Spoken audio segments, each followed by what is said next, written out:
আন্দোলনকারী শিক্ষার্থীদের আবেদনের পরিপ্রেক্ষিতে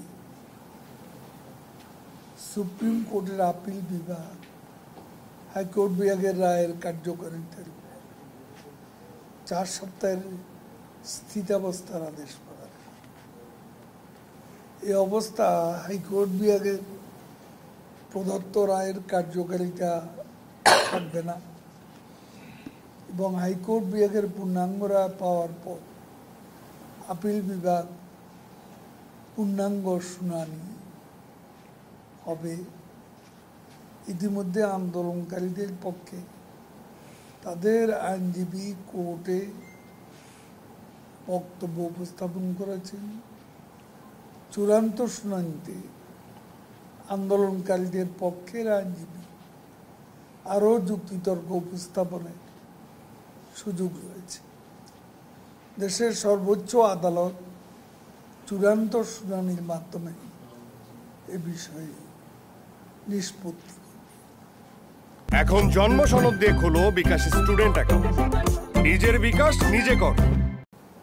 মাননীয় আদালত শিক্ষার্থীদের ক্লাসে ফিরে যাওয়ার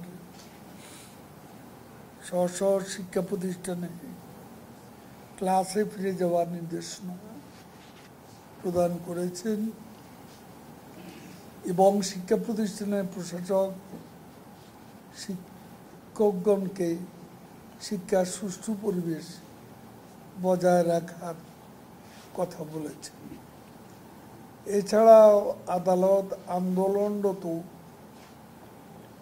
শিক্ষার্থীদের অসন্তোষের বিষয়সমূহ চূড়ান্ত শুনানিকালে আমলে নিয়ে বাস্তবসম্মত চূড়ান্ত রায় প্রদান করবে। আমরা জেনেছি আগামী আগস্ট মাসের প্রথম সপ্তাহে আপিল বিভাগে চূড়ান্ত শুনানির মাধ্যমে বিষয়টির নিষ্পত্তি হবে। আন্দোলনকারী শিক্ষার্থীদের ধৈর্য ধারণ করতে বলবো। একই সাথে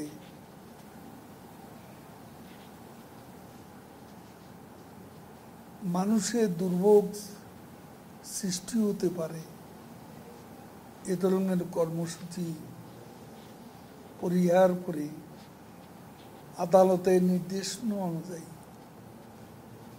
যার শিক্ষা প্রতিষ্ঠানে ফিরে যাওয়ার অনুরোধ